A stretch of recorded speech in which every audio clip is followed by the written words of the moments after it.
Today's episode of the Talkin TV podcast, we've got another Pixar movie to talk about only 6 months after arguably like the world-ending Pixar movie that was Soul. And I gotta say, off the top of my head, for, as you know, probably the biggest Pixar fan there is, and for this to, not suck, let's just say, I'm looking forward to this review, I think is the only thing that I can say like with any sort of preamble. Chris, what are your thoughts going into Luca? Yeah, man. One of my favorite singers, Jason Mraz, dedicates a song of his called The Remedy to a specific person at the beginning of every live performance that he plays that song. And so today and tonight, I'm going to dedicate this one to my friend Alberto.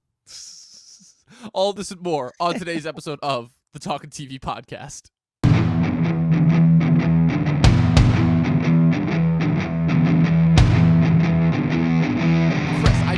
Got to explain that bit first and foremost before we get into this movie. Like, I know that was a bit, but like, so what? He's just got a friend named Alberto that you just dedicate. Is it that one song, or is it like every performance of his? All right, so it gets a little less fun when you realize the song's about cancer, and the whole thing is like, if Jason Mraz could, he would find the remedy to cancer because his friend Alberto has cancer. We never found out if his friend's okay or not. He's just, for years, I'm a pretty big Jason Mraz fan. He just for years has been dedicating this song to his friend. And his whole thing is like art can trump all and love can trump all. So he wrote this super positive song to tell his friend, like, look, I know this isn't going to fix everything, but it's going to make it a little bit better. And I mean, it's strange because there are some messages in the song that kind of line up with like some of the messages of this movie, with the whole acceptance of who you are, even if other people won't accept it. Like, it has, I'd say, not the same exact vibe, but parallel sort of moral ideas. And so I just felt like it was the right fit. And just go look up The Remedy live. Any version of the song he's played live, he does it at the beginning, and it's a good song. All right, I get it. That makes sense now. Yeah, because I was a little bit confused. I'm like, where is this going with this? I thought it was just a funny like named reference because of the name Alberto and everything. But that works. That actually makes a lot of sense. It actually has a lot, I feel like, to do with the movie that we're talking about. Because people were talking about Pixar again. Like we talked about Soul 6 months ago, roughly, as it was both of ours roughly favorite movie of last year. It technically wasn't my number one, but it ended up being our combined number one best movie of last year. And I think it's safe to say, Chris, that like Soul kind of, I feel like, informed you as to the magic of Pixar and how good their storytelling is and what it is about them that makes them so compelling both to kids and adults, and what it is that's made their storytelling feel so mature, right? But as you know, me being the world's number one Pixar head, right? I don't care if somebody come at me to try and take that title away from me. And if anyone says, oh, it's even if you have to like every Pixar universally, I'm like, nah. That's not what makes you a good Pixar head, ultimately. Like, the whole thing with me is I've been very, very, very critical and very disappointed by a majority of the stuff that Pixar has put out in the last decade, as they've seeped into, like, mired sequel territory and seemingly just went in the complete opposite direction of everything that made them so compelling and engaging with these incredible magical stories, with these crazy such out-of-the-box concepts that would always manage to feel relatable and simultaneously be able to, like, age with you, per se. They were kind of like, I know we talked a lot recently about, like, kind of aging with your audience, but they were really, like, the first studio to me that, like, really, really captured that. So much so that I feel like Disney ended up trying to chase that for the next 20 years, as far as, like, literally to the point where they just ended up buying out Pixar fully and then incorporating all their writers into the writing staff, which is why you saw an uptick in Disney content, but just the Pixar content just could not seem to keep up, right? And it was weird because the last couple of years, obviously, after Lasseter's departure from the studio, we saw a little bit of, like, definitely some changes coming in, right? When Lasseter left and then Pete Docter famously took over, right? Because we got Incredibles 2 was really the last part of the Lasseter era, right? And then we got Toy Story 4 1 year later, which, while completely unnecessary by design, still seemed like it was a step above the previous Pixar content. And then we got Onward, which still felt a little bit too kid-friendly for me and still didn't feel it. It felt like a step in the right direction, but it still didn't feel like it had, like, all, like, the magical Pixar qualities. Then we had Soul, which just blew both of our respective socks off as far as that goes. Like, we both know. We both had a whole podcast where we talked about it and just how magical that movie was and just how incredible it was as far as just it seemed to capture everything that it was that made Pixar so good, with having this existential quest about, like, what is the meaning of life, while at the same time being, like, this fun, like, kid-friendly adventure with this absolutely gorgeous, incredible animation. And now we have Luca, which is the story, which seems to be, on the outside, just based on the animation style and the story itself, it seems to be kind of having the exterior appearance of some of those, like, less good Pixar movies. as far as that goes, right? It's very kid-friendly. It's about like, oh, it's a couple of sea monsters, and they're going to go into the human town because when they go on land, they can become humans and everything.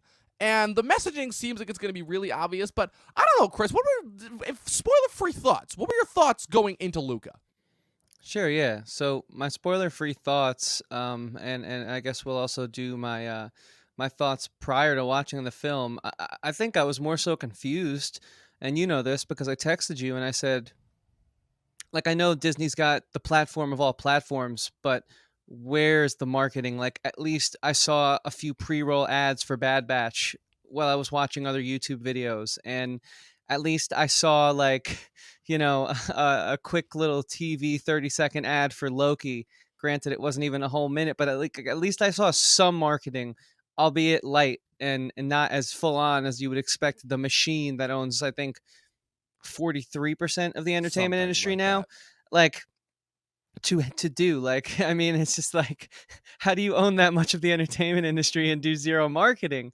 And then I kind of, in my quest to sort of figure out a reason why, I I stumbled upon like this John Campea video of all places. And while I think he is an interesting critic, let's put it that way, I really don't agree with most of his takes. I think he has a good grasp on the whole business side of things. I think that's kind of where he thrives. And basically, he was saying, and I thought I happen to agree, which is why I bring it up.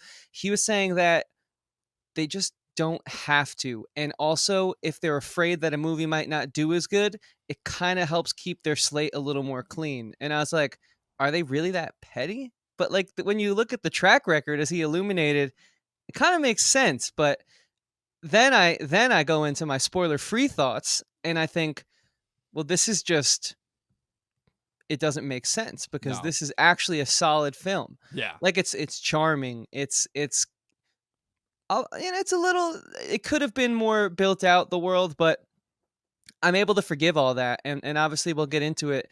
But I just think, what is this film all about? It's about the characters, and if you connect with them, and I instantly connected with Luca. Yes. And so from there on, sure, we could have gotten a little more of the sea monster world, and sure, we could have gotten a little more of Alberto's backstory, and I also think maybe we could have gotten a little more backstory on, and we'll save this really for the next segment, the setting, which I want to talk about very quickly, but also give some quick detail on. We could have gotten some more backstory on why there is such a divide between the sea monsters and the people.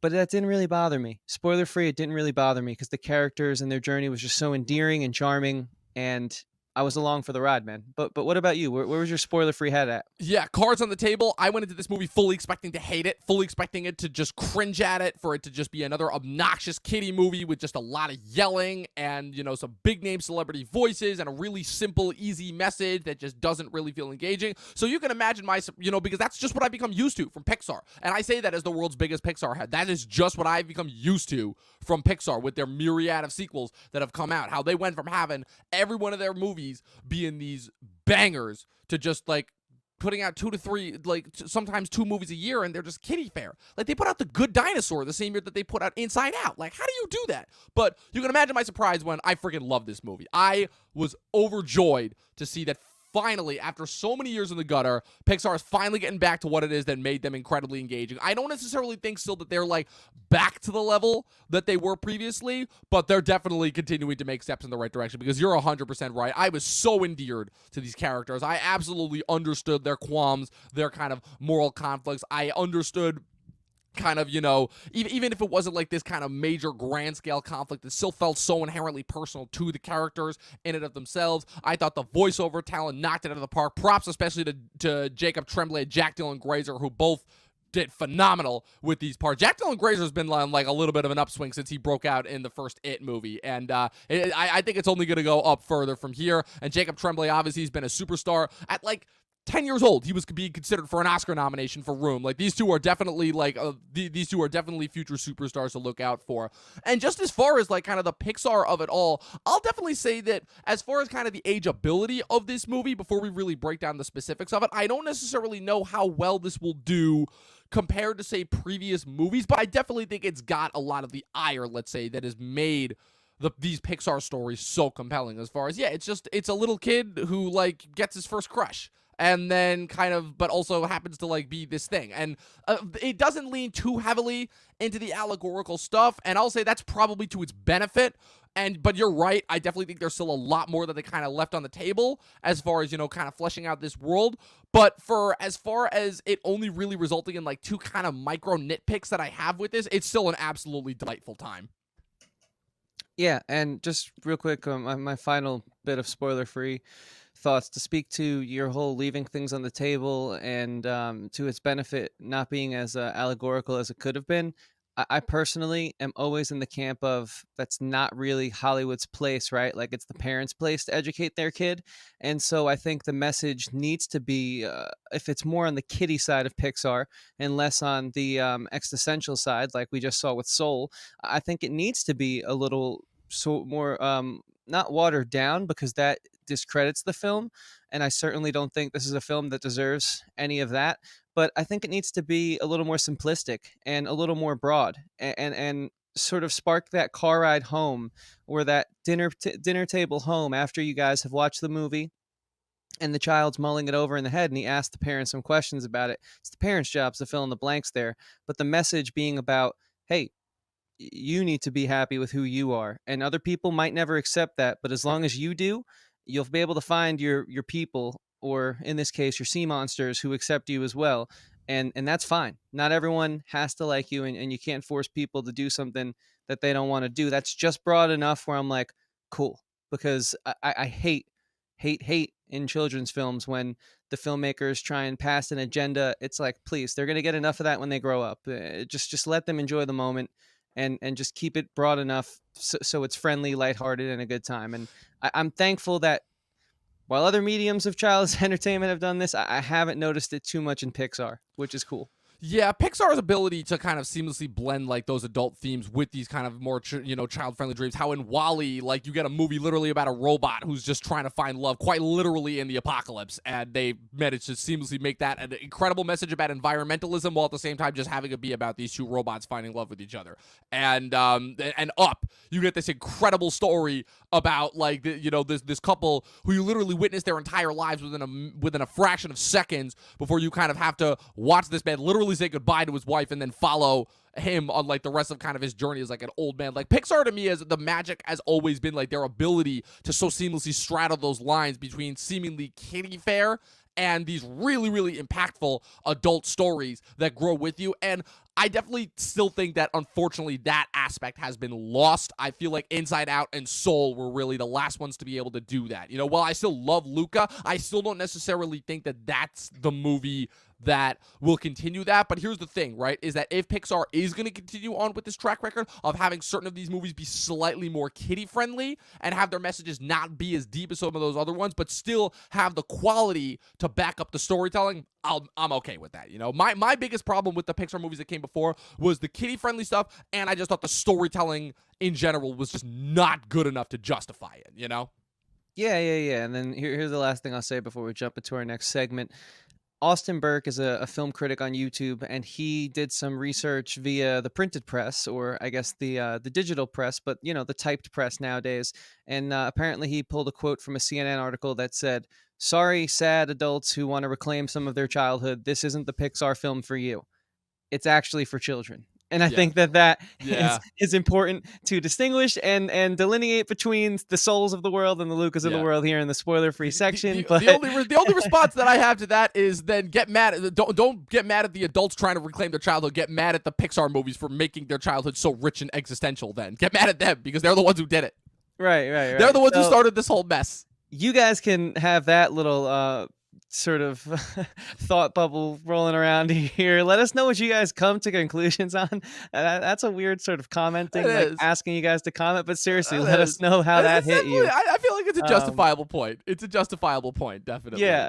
Please subscribe, of course, hit the like button, turn on the bell for notifications, and let's get into it, Dom. What's our next topic? Let's get into the setting, which I gotta say, that was probably my favorite setting, because like Pixar, such a big part of Pixar's movies has always been the magic of their settings, right? The fact that they can make, toys, this entire alternative reality with monsters, an entire world populated by talking cars, rats, robots, all these different, like, crazy, like, anthropomorphic beings, right? Superheroes, fish, and imbue them with so much life and so much humanity, right? And now we're getting into, like, this new phase where they're, like, kind of focusing on, like, the real world, because this is the second movie where, even though it's included kind of more fantastical elements in the story. The story is primarily still set within the human world, right? First with Soul, and then obviously we had kind of like the Great Beyond, and now with this, and now we have the kind of the world of the sea monsters to occupy. But for the most part, this is a human, what's it called? This is a human-focused story. And then this is also the first movie, forget animated movie in a while, right? That, I mean, obviously, I am Italian. It's no secret. I've been to Italy many, many times throughout, when I was a kid and an adolescent.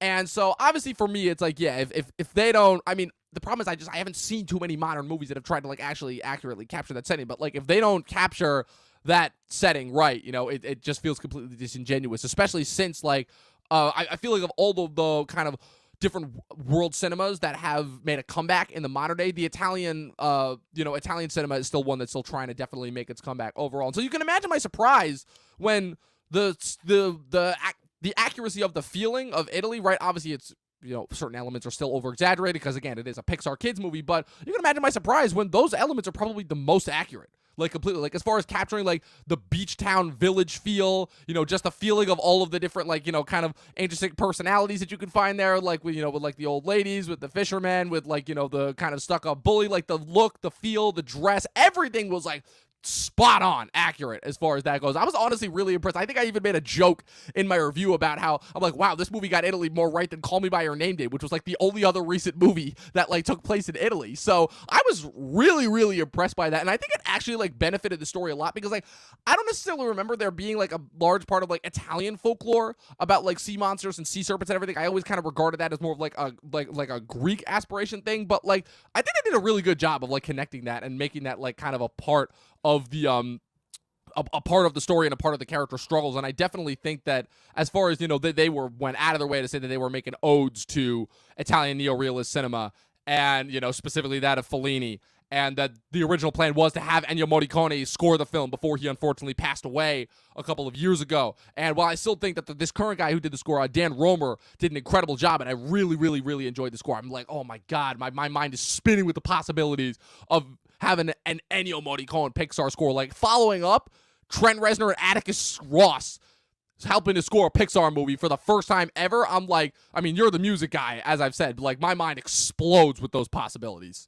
No, I woke up and listened to the score this morning. It was so good. It was awesome. It was awesome. I loved it. I think that if there are any Oscar noms that this movie deserves, it's Best Original Score, and I also think the animation was stunning. They sort of towed the line between this stop homage to stop motion, although it clearly wasn't, but yet it somehow felt like it was so many times throughout the film. And it was just kind of like a different palette for Pixar. It was a little more in the pastels, and but the thing is, like, other films popped more, but yet this one had such a unique vibe and look. And obviously all Pixar films have their own unique vibe and look, but I just think visually this is one of the very different Pixar films that I've seen in quite some time.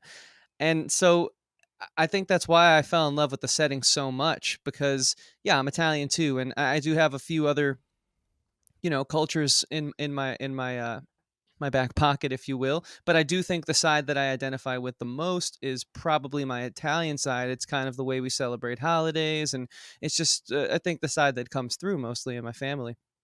Yeah. And so it was no, it's cool. And the majority of that side being Sicilian, like right on the water. And so for me, I was like, oh, this is pretty cool. Like it's been a while since we've kind of been here, and it's it was refreshing to see. And you're right. I think sort of like the mythology of the sea monsters and all that, certainly I do associate it with Greek culture, but I do think that maybe perhaps that was more of a nod to the greater Mediterranean region. And so I can't say that Italian culture doesn't have those sort of folk tales and stories. I mean, clearly the Greeks were the predecessors to the Roman Empire who heavily borrowed and built off their culture. But I do think you're right when you say that it felt a little more Greek, but I'm just willing to say, like, because Pixar does such a polite job, I think, of just making something for everyone. Maybe that was a little bit of incorporating the greater Mediterranean region in there, at least the northern side of the Mediterranean region, which I thought was pretty cool. And yeah, man, I think the town was beautifully drawn. I think it's pretty much what you picture when you think of Italy, those waterfront small fishing towns that the whole economy is built around this one sort of infrastructure, and it's just kind of like, people getting by. I loved how ambiguous the specific timeline was. Like, I'm assuming it was like 50s, 60s doing Yeah, it and they doing it. said during the marketing, I know for a fact they said 50s and 60s. Yeah, but I liked how we could never quite gather that. It was really, because it is like that nod to Right. Fellini and that era where he was sort of, doing his thing, or It maybe just even makes it more timeless too. it makes it more timeless. And I do love how sort of the environments almost become a character, because not only do I associate really growing to love Alberto and Luca's bond in that watchtower. But I mean, that is the home base for Alberto. I mean, that the background says so much about him. It's messy. He's foraging. He's taking anything he can get just to survive. Like, it illuminates more about him, and I think good settings do that. I think, and this is why, and this is what I wanted to talk about here, and then I'll pass it over to you. But I got to get this off my chest real quick. I've been seeing a lot of complaints about Luca's world not being built out and the story not being fleshed out. And while I do still stand by my criticism of maybe the payoff would have been a little stronger had we known the difference, the rift that has been created between the humans and the sea monsters, I think it was smart that Luca's world was so barren, because does he really feel comfortable down there? It seems Right. like since we meet him, he always wants more. And so I think to give us this loving world where he's accepted and everyone wants him defeats the meaning of the movie, right? If it's a movie about finding who you are and feeling comfortable in your skin, why would you show this amazing sea monster society where they all look after each other and it's this perfect Shire-like paradise? I mean, Frodo, he's got to leave, right? So you got to like make it a little messy. I mean, he has to have a reason to leave, and you can't keep him there. I mean, no one's going to believe that he's leaving this perfect sanctuary if it is like, if it's so perfect. And so I like that we didn't get it built out as much as some of the complaints was. I think again, the setting speaks to the character. But what's your take on all that? No, I'm with you 100% on that. I also particularly love the bit, even though it was literally just a one-off bit in order to like get him to do with the bit with the uncle, with the crazy uncle who lived in like the deep, and just like the allusions to like kind of the bottom feeders who are like blind because they literally just don't interact with sunlight, and how that kind of drives them a little nuts. That was just hilarious. Did you see the end credit scene? No, I missed it. Oh, I didn't know there was a post-credit scene. There's a post-credit scene with the uncle. I'll tell you about it real quick. All It's right, just yeah. the uncle is just swimming blind. He gets one of those fish that Luca was cattling in the beginning, Giuseppe, Yep. the one that was running off. Yep. And he's like, see, I told you it was better down here. You don't need to see anything. You just walk into free food. And he eats like one of the whale chunks. And Giuseppe just looks at him like, I got to get out of here. And it's so stupid, dude. It was so dumb.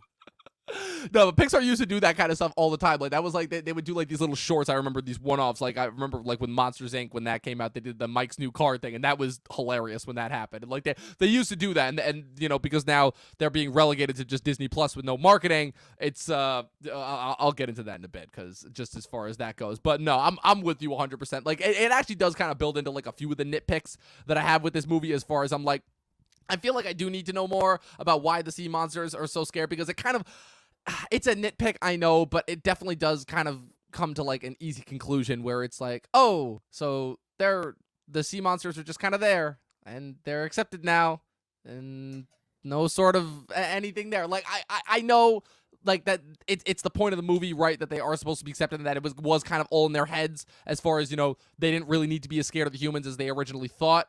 But at the same time, I do definitely think that I'm like, it does still feel like a little bit of an easy solution. But again, I have to bring up the Austin Burke content again, where it's like, again, I know I'm a sad, miserable adult, and I can't have my kids content reflecting in that, and I'm finally coming to terms with that as far as that goes. So I get it. I don't think it's as egregious as my other kind of nitpick that I have, but other than that, like, I definitely think that, like, the other thing that I'll be impressed with too, which is, again, it's a thing that I love about Italy so much, is the minimalism, which is that you can get so much out of so little in this town, right? Like, the whole point is the crux of the movie, the third act climax, is just a race. That's literally it. but it feels so engaging and like you're so in it with everything because of everything that's been so built up. It's the thing that made Fellini and the neo-realist style of Italian filmmaking so engaging. It's the thing that I love that Aziz Ansari did with the first episode of Master of None season 2, which is that it's the seemingly like, I feel like it's kind of what's given us like a lot of like some of the best movies that we love, which is that these really kind of seemingly like nothing stories. It's just like, oh, it's a dude who's trying to find his bike. Oh, it's a guy who's trying to win a race. It's a guy who's trying to win over a girl, you know? But they don't need to go to like these bombastically great lengths. It's just like kind of day in the lifestyle, and they just let kind of the everyday elements allow you to tell the story. And even though, again, this still has some of the pop and flash of Pixar, I really, really do give them props for being able to pull that off. Yeah, and it also, I think, speaks to more recent Italian cinema, like a great film in Cinema Paradiso, which is just, Yes. dude, that's just the town and it's the Phenomenal people, movie. and the setting is just the catalyst to the kind of slice of life journey that they all go on, with the theater being burnt down. And then obviously that's such a huge hit. And it's just like, man, it does harken back to the simplistic yet emotional Italian cinema that we've had in yesteryear. And it's pretty cool. Like, I think it's a solid nod to it. And I think Yeah. setting has been so important in those films. They're almost like bottle films, but not really, because they're a little bigger than that small contained of a thing. But like, we never really venture too far out. And I think we did a great job in this one as well. Sort of, it's a great homage. Yeah. It really is. It And the really setting is a big part of that, in my really opinion. is. Yeah, so that's really the only other point that I had to bring up. I think the only other major nitpick really that I had with it was I definitely think that Luca kind of does Alberto a little dirty when the whole Alberto exposes himself as a sea monster in order to like kind of like make Luca realize it's like, dude, they're not gonna accept you that way. And then Luca literally just is like sea monster and kind of dicks him over hard and forces him to run away. And then Alberto just kind of forgives him like that. Like that's it. Like, dude, it's like he dicked him over pretty hard there, you know. Like that was a stab in the back if I ever saw one, you know. So like I know that's like a micro criticism, but again, world's #1 Pixar head over here. So It's a good criticism. I gotta point it out when I see it. Like I said, if I ever had one nitpick besides the ending, kind of everything seemingly resolving itself like a little bit too quickly, that would be my one where I'm like, I don't know about that. Yeah, I will say, while I think it was a really solid film, and I'm incredibly charmed by this movie, it's not by any means a perfect film, and that's a No. delineation that's important to make, I think. Right. But I feel like that's a good transition actually into our next segment, which is, does this hold up to the Pixar level of quality? Like, now, Chris, even though I know that you're obviously not as big of a fan of Pixar as I am, right? You've definitely still seen a lot of the movies, right? Like, I've seen every single Pixar I just movie. think anyone our age has. It's true, because we're the generation that grew up with him, right? So obviously we're going to be the primary generation affected by it. So I have only not seen 3 Pixar movies in my life, and I feel like I'm not missing anything because they're, from everything I've heard, the 3 worst Pixar movies. Like, all 3 of these movies that I missed are apparently so bad that The Ringer, when they did their overall Pixar ranking, wouldn't even count any of these 3 movies because like the way that they did it right was they gave each movie like a rating from like 15 to 1, and these 3 movies, that being Cars 2 and 3 and The Good Dinosaur, didn't even get any ratings. So they didn't even make the list as far as that goes. So my question is, right, so obviously, I've had my Pixar ranking that I've worked on religiously, right, as far as that goes last year, right? I famously put out my revamped top 10 Pixar movies last year before Soul came out, and then Soul came in and actually, bumped one up because Soul ended up making the top 10. As good as that movie was, Soul is still only number 6 for me on that list. But I wanted to know, first off, where kind of your overall, like, where each of the different Pixar movies kind of rank for you. You don't have to like go with specifically, just like give like an overall general like overview. And also, does this hold up to you of the level of Pixar quality that has been established?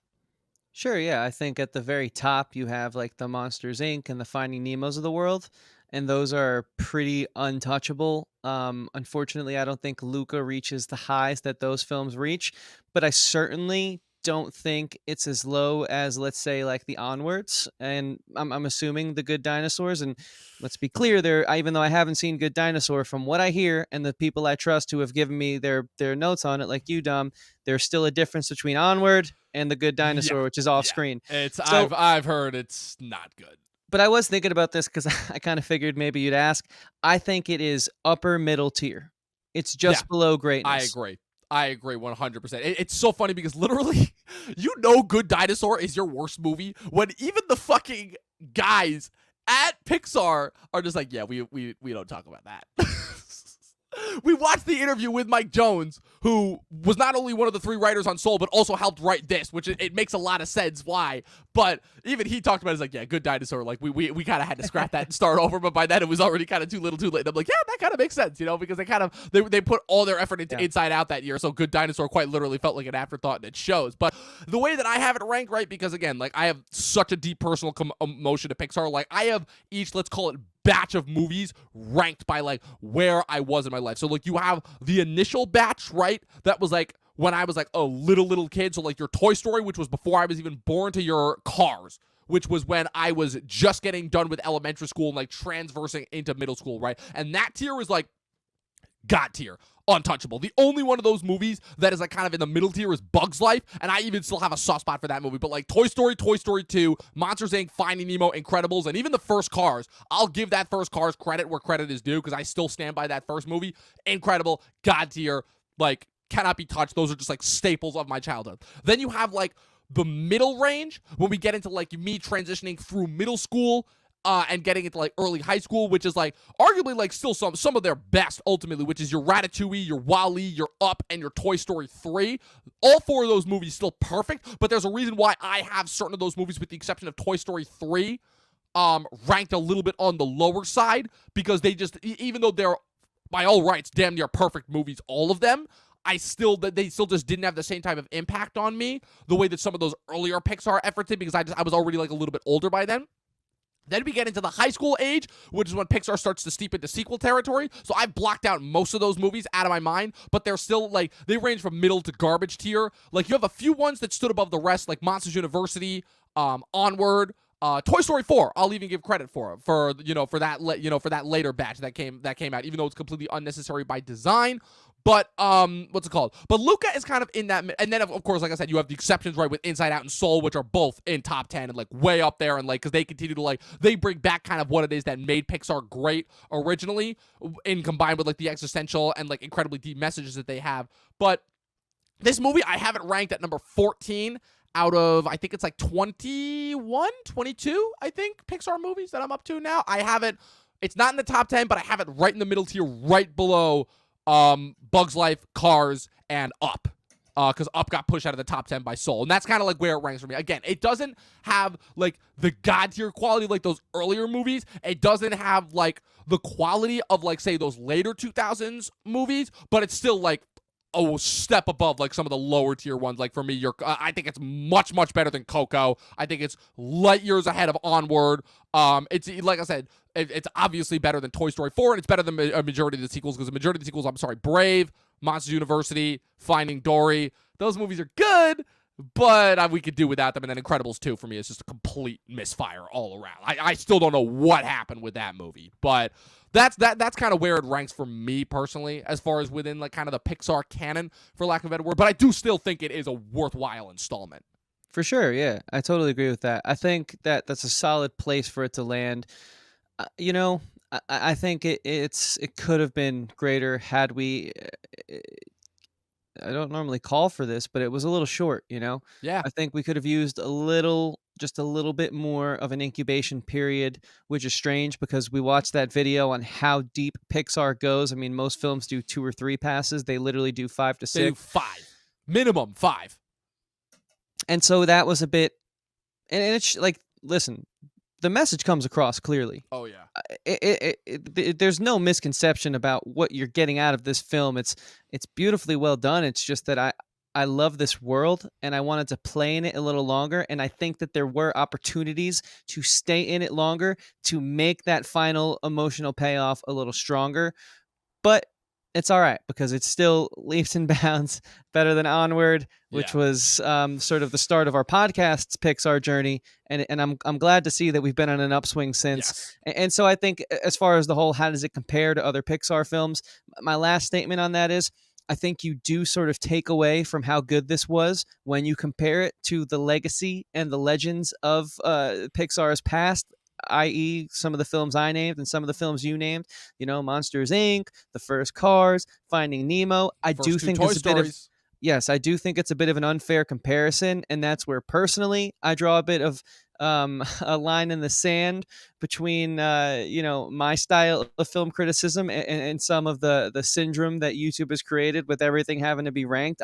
I do think it's a bit unfair, but this is the world we live in, and it's the rules we play by, right? So I just wanted to bring that up because I think if you guys can separate it from that, this, to me, it gets more points, and rightfully so, because I don't think Pixar makes movies thinking, how is this going to compare to Soul or compare to Onward? No, they don't. So, they don't. And it's a reason why they've got like that universal bar of quality, even with some of their lesser, liked movies. Totally. Not to discredit your topic. I just think there's another side of thinking to that I wanted to pose there. But, hey, look, we still have to ask, how does this hold up to the Pixar level of quality? Let us know in the comments below. Give this video a like, please. A thumbs up, please. A subscribe. We've been asking for a lot of subscribes, but hey, it's only because 62% of your views come from people who aren't subscribed. And why is that? No. Just continue with that bit. Just change the number every time. Just change the number every time. Okay. It'll be fantastic. That's really good. That's okay. Hell yeah. Do that. Oh man. So there's no reason that 62% of you should be watching this and not subscribe. I mean, you're on YouTube already. Just subscribe, please. We'd love for you to join us. We're friendly. We're nice guys. Join. Come sit on our side of the fence. Everyone's welcome. I think the only real thing that I wanted to the only thing that I wanted to add to like your time point, because I thought that was a really interesting point that you brought up, was kind of the whole, I think that's the streaming aspect of it, right? And the thing that there obviously has to be things that need to be cut for streaming purposes, because I don't know if you knew this, Chris, but back in the day, when The Incredibles came out, I think The Incredibles is one of the only animated movies I've seen that's close to 2 hours. Incredibles is an hour and 51 minutes. It's one of the longest animated movies I've ever seen. Like, as opposed to like Toy Story, right, which clocks in at 82 minutes. It doesn't even reach the full hour and a half quality. That's hour and 22 minutes, and that movie is still perfect and like untouchable as far as Pixar goes. But I brought up this other topic because I thought it was definitely interesting, and I feel like you'll be able to kind of answer some of these in a minute, which is that, so obviously we know that when it comes to quality animated storytelling, right, people will always give you it's two studios, right? Obviously, Pixar within Disney, obviously, and then Studio Ghibli, right? And the funniest part is that, for the most part, those two studios, in my mind, have always been separated, mostly because, again, I only literally started watching Studio Ghibli movies for the first time last year, and I've only seen 4 of their movies. So, like, I still have a long way to go in my Studio Ghibli journey, right? Where we'll definitely make sure we'll try to have another one of those, but before the end of the year, definitely, because like the studio's too good. The studio is too good for us to not give comparison, but I've been seeing a couple things pop up even before this movie came out, like kind of low-key comparing the two movies, and I'm like, wait a minute, did I miss something? Were these two studios in like compete, like kind of doing that thing that movie studios do, where they like have that friendly competition with each other, where they're silently shouting out jabs at each other? And I never really noticed it, but I was doing some research into Spirited Away, and I saw that Spirited Away, like apparently there were some moments in there that like, okay, they were like subtle like micro references to Pixar. Like, I have no idea. I have nothing to validate this. I haven't done enough research, but the thing that I was seeing a lot here is that there were a couple, it was literally right on the Wikipedia page, where comparisons for this movie, specifically Luca, to some of the Studio Ghibli references, and you brought up a very, you had some very particular feelings towards that. I wanted to get your take on that, because I'll admit, I'm confused overall. Like, there's only one glaring reference to me, but like, I wanted to get your thoughts on that. Yeah, but real quick, before I kind of chime in on it, what exactly did you find? Like, what was the specific sentiment? So that what's you found? the name? What's the name of the town that they're in? The seaside town? In Luca? In Luca. What's the name of the town? I don't remember off the top of my head. It's Portorosso. Okay. What does that sound like? Portorosso? There's a Studio Ghibli movie entitled Portorosso. Gotcha. Okay. Interesting. Yes. And like I said, I wouldn't have paid attention, but the only reason why I knew that is because I've been doing like my research into Studio Ghibli, and like I'm familiarizing myself with the Studio Ghibli canon, and I know that's, even though again it's not as big as popular like the Princess Mononoke's and the Spirited Aways and everything, it's still like got a decent amount of following. And when I saw that, I'm like something's weird here. This sounds too familiar. And so I did my research. I'm like, wait, was that a deliberate choice as far as that goes? Like, so was there any references? Was this a similar script? Was this a similar? I mean, what's the deal with this That's the thing. I don't know. I literally don't know. I don't know if it was just like a thing of where like they just this might have to be our next Studio Ghibli we review. might have to do that because like if this is true and this is a thing, this is going to require a lot more than the amount of time we're putting it into it on this podcast. So here's what I'll say, because I you know, we spoke a little prior to going live, but I wasn't privy to the full scope of what you found. So I won't speak to any of this because I think we're going to save this for a later video, a later topic now. But what I will say is I don't understand the comparison. Even if there are nods, I think, sure, that's fine. I mean, this whole movie quite literally is a nod to classic Italian cinema. So what's wrong with that? You know, and why does there have to be this competition just because they're both animated? Could it just be two amazing artists from both sides of the world understanding that, hey, we're sharing this medium and both contributing different things to it? That, yeah, why not? I mean, it's kind of like when Japanese artists collaborate with American artists. I mean, you have those types of musical collaborations all the time, and it's not like they're competing. So like, what's the big deal? Japanese bands go on tour with American bands, and, you know, like Japanese filmmakers come over to work in Hollywood, and I'm sure Hollywood filmmakers go over to work in Japan sometimes. Like, quite literally, movies shoot over there all the time. I don't get it. It doesn't make sense to me why there has to be this adversarial approach to the zeitgeist right now, the way that people are talking about it. Secondly, Studio Ghibli's not really for kids. Like some of their films are, but like for the most part, I think their audience is more YA to adult.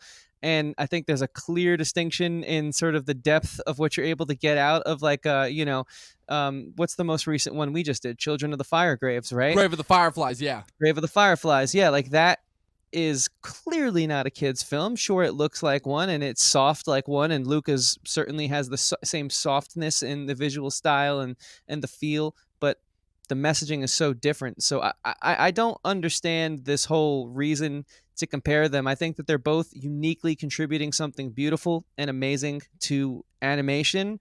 And when I say both, obviously Pixar and Studio Ghibli. And I think it makes sense. Like creators in a certain field, like me, the type of music I make, I have my inspirations and I have the artists that no matter how much I think I'm doing something original, and it's certainly original to me, there's always that little touch of like the Eagles or of Billy Joel or someone in there that I've just listened to so much and I respect so much that I just can't get them out of my like creative DNA. So I don't understand it. I've been seeing a lot of critics like almost speak about it like it's a bad thing, which is strange. Sure, you can acknowledge it, and there's some of that feel like this is definitely very much so how Studio Ghibli loves to pair up two little kid characters and have them grow together through like, you know, outstanding circumstances. It has that, but then so many other coming of age stories do as well. And so just because Studio Ghibli is like the Japanese coming of age animated studio, does that mean they instantly get the comparison? And if that's the case, where was the comparison for Onward or, you know, so many other films? It's a strange reach for me. It feels like it's reaching. I don't know. Like, am I crazy? Like, you could be honest. So you're not crazy, definitely. But I think I just looked up. I was looking up a few articles. So this was piquing my interest too much. I'm like, okay, I got to figure out. So as far as the creative and specific creative elements, I can't necessarily comment on. But I did find an article on Polygon that kind of made me remember some things from recent film history that I had forgotten about. And I won't go into too many details, but obviously we're famously aware of the whole Harvey Weinstein Princess Mononoke thing, where Harvey Weinstein famously wanted to edit down Princess Mononoke, and Miyazaki famously sent him a samurai sword with a note on it that said no cuts. And that resulted because, Damn. and I forgot about this, Disney was the one that was handling the American distribution for all of the Studio Ghibli films in the late 90s and early 2000s. And I just found out this other tidbit here. Guess who it was that after the whole encounter with Weinstein thing, because again, it's the whole thing with Weinstein, right? Everybody hated him. They just played ball with him because he was one of the most powerful people in Hollywood up until a few years ago. And so there was another person who Miyazaki and studio came to in order to try and market their next big movie, that being Spirited Away in '02. And guess who at Disney that was? Bob Iger? John Lasseter, the head of Pixar. Oh, gotcha. Okay. So, what's it called? Lasseter was already becoming a pretty big power player at Disney at that time. And Lasseter was actually pretty on board with the big marketing of it.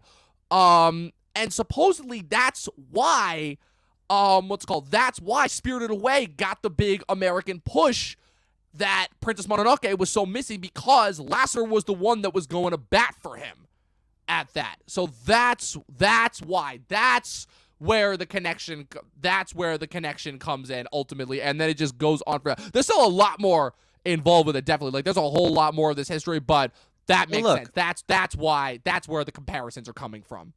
Yeah, sure. And like I said, like, my issue is more so with like the adversarial approach that a lot of critics are taking when speaking about the comparisons or similarities. It's ultimately sounding more like a thing that like critics are just trying to generate in order to like just get clicks and views. I don't think it's actually there.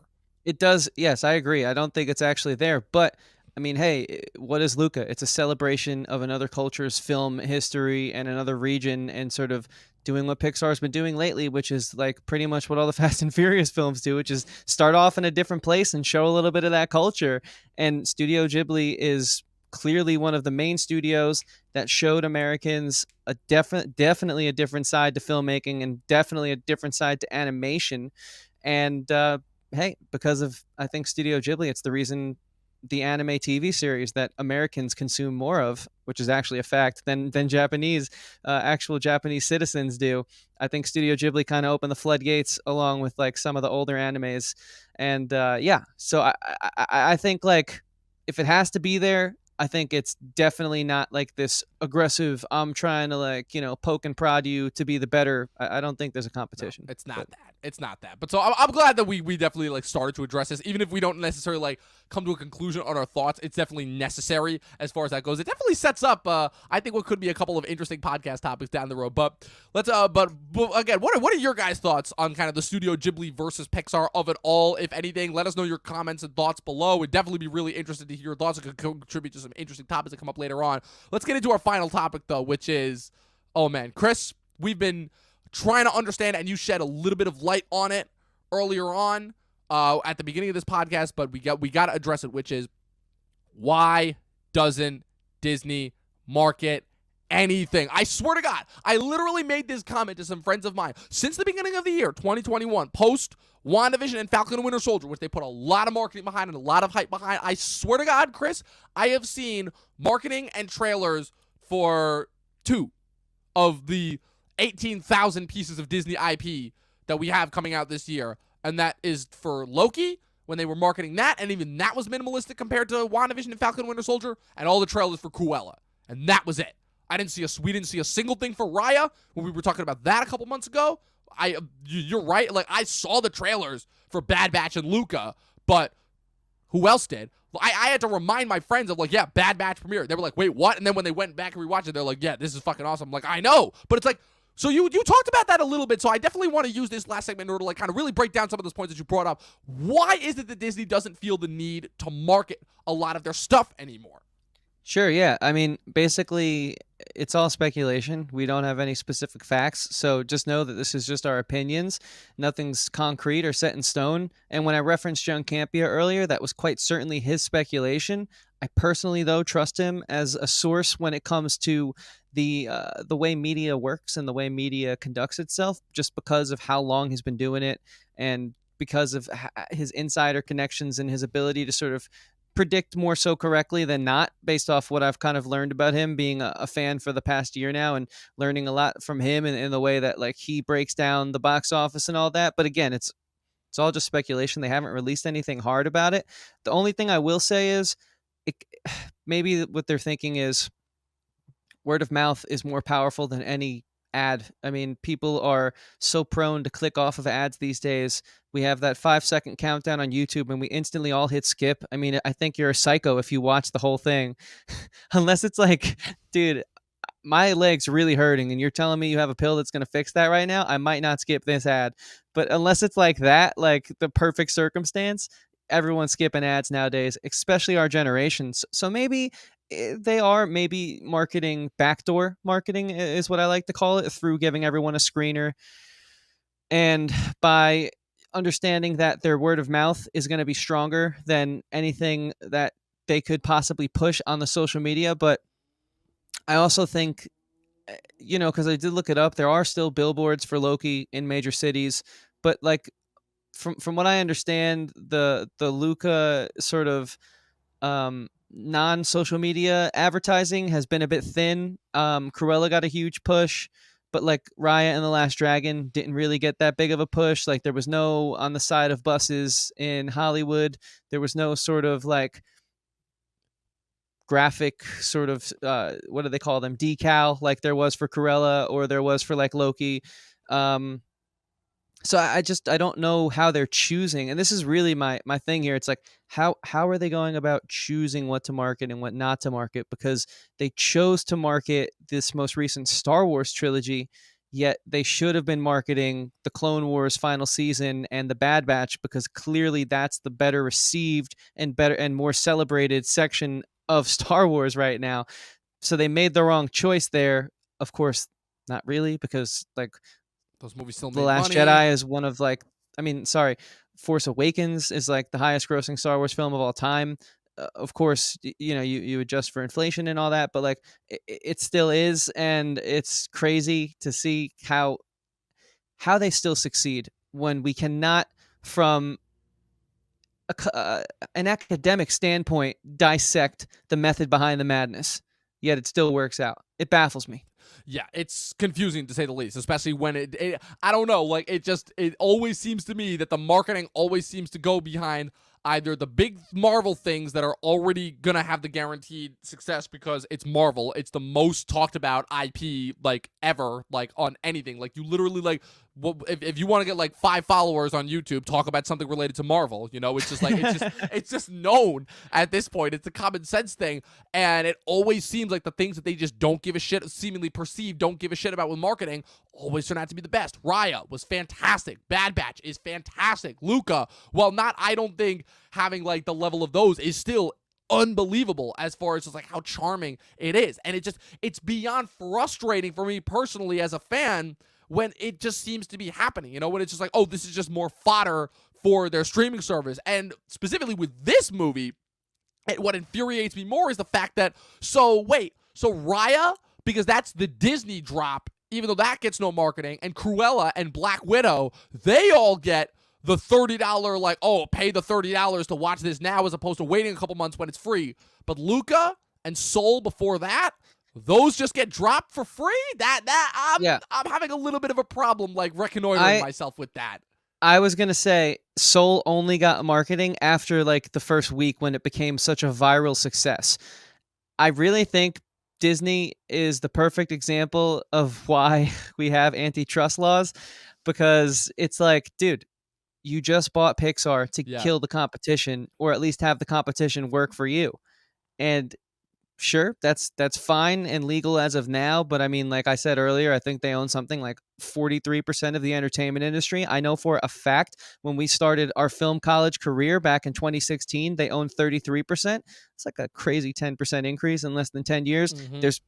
I mean, how much more can they own? There's only 47% left, and they're already approaching owning half of the entire thing. It's ridiculous. Which is crazy to me. And the craziest thing about Pixar, specifically just to that last point, is the fact that was probably one of the more amicable purchases as far as that goes, because the whole thing with Pixar is when they officially came into full ownership of them, right, when Bob Iger took over as CEO after Michael Eisner in 2005 and they oversaw the merger, Pixar had already been making movies in conjunction with Disney for like 5-6 years by that point. Back in 95 when they did the initial 3-picture deal to do Toy Story, Bug's Life, and Toy Story 2, and then they ended up doing 2 more for them before Disney fully bought them, and then Cars was the first official one. Like, it wasn't like a Lucasfilm thing where they kind of paid George Lucas so much money that he kind of had no choice but to grin, bear it, and then kind of, you know, take his exit amicably. And then we saw what happened there. And the Marvel purchase, right? That's the one where it's like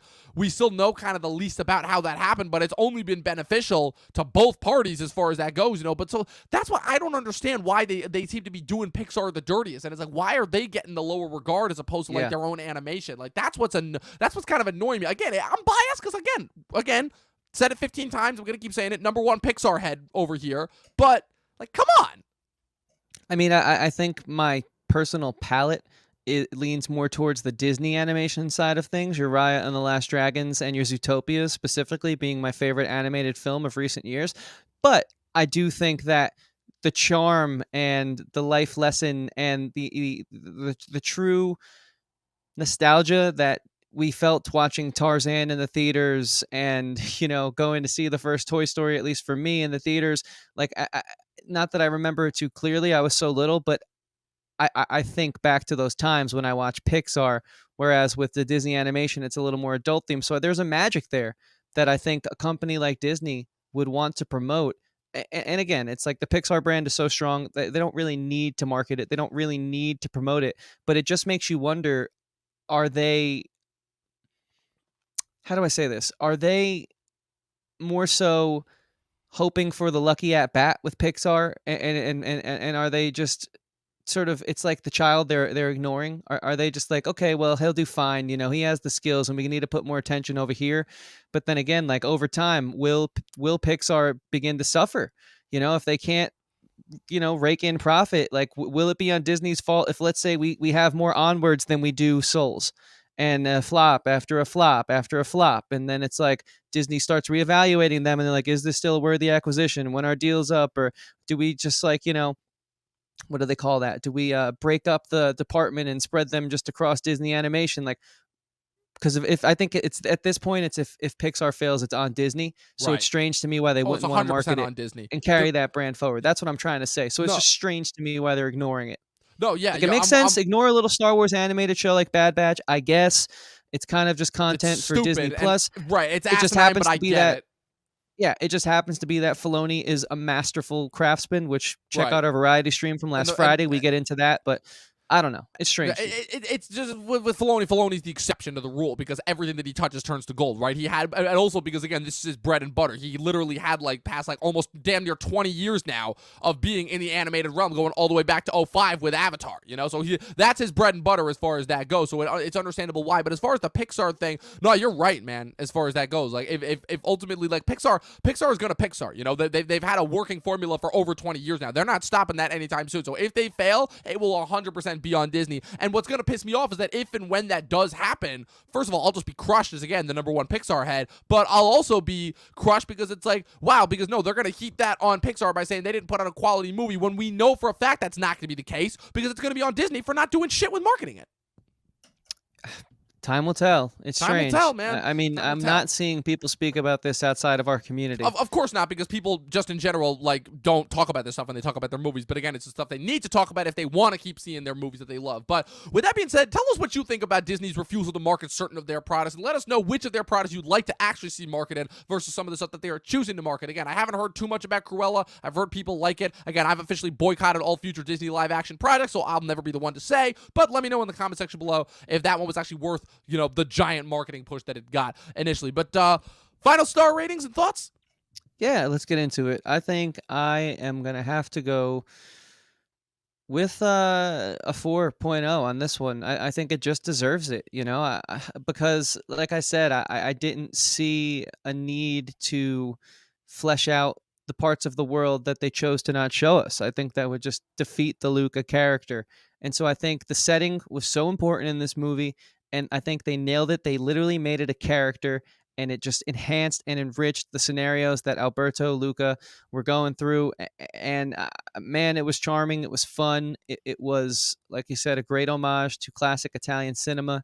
Thankfully, I went to film school and I was exposed to something that I wouldn't have sought out prior. And I was really glad I was able to get that aspect out of it as well. And it's just like, it's a good movie. It's because the bar is set so high from Pixar that might discourage a few people, but I ask you to take it for what it is and enjoy it, because it's definitely meant to be enjoyed. So yeah, it's a 4.0 for me. Yeah, the final thoughts that I have on Pixar, while again, I'll always have this extremely, I'll call it like attachment to Pixar that I don't think will ever kind of be fulfilled by any of their new movies. I'll definitely say that as I'm over for the stuff that I love, the things that I'm always looking for, what I love are kind of the evolution and kind of how the next stage that they choose to go to as far as they go. And this to me is the next continuation after Soul that shows, okay, they do have a life going forward and they do actually like are going to be able to expand and incorporate some of these new stories and new story tactics and new story elements while continuing to have some of like that old school Pixar fun, because that to me was what it was. I didn't really need to like do that super deep of a review for this one because again, it was a fun, delightful summer movie. It helped that it took place in like this gorgeous tropical side town and it came out in the middle of June, right? It is the perfect just summer feeling if you want to just relax and have a summertime. I watched it on a Friday morning when it dropped and I had an absolute blast with it, right? It was the same thing to me when Inside Out came out. Like I haven't really gotten like a good, fun Pixar summer movie since Inside Out. And that's exactly what this gave to me. While I don't think it necessarily hits kind of the existential heights of Inside Out, Soul, or any of their other like kind of A-class here, it's still, I think, leagues above some of their other more recent kiddie fare. I'm with you. I'm giving this 4 out of 5 stars. Nice. Very cool. Yes, well, indeed. Dom, I know you have to bounce sooner than later, so why don't you tell the people before we go where they can keep up to date with us and our many happenings? They can find us on Facebook and Instagram at Talkin TV Podcast to stay up to date with everything that we've got going on. This week, people, it's the end of the journey for us, pretty much. Fate of the Furious, first time watch, coming out on Wednesday. That's going to be interesting. Stay tuned for our next variety show, of course, on Friday. Our episodes of Talkin' Throws are continuing to drop on Sundays. This past Sunday, we talked about the pointy end, episode 8 of season 1 of Game of Thrones, and continue to stay up to date with us and all of our podcasts and everything that we put out on our YouTube channel by clicking the subscribe button and the bell next to it and leaving a comment below. Thank you guys once again so much for continuing to be on this journey with us. Chris, where can the good people find you? Yeah, they can find me on all those same social media platforms. You can find our podcast, the Talkin' TV Podcast. I am at Christian Evanko. Evanko spelled Evanko. I'm a musician, and you can find my music through the link in my bio. And you can also find my other podcast, Talkin' with Andrew and Chris. Talkin' spelled the same way we spell it right here on this show through the link in my bio. I hope to see you there. Dom, where can they find you?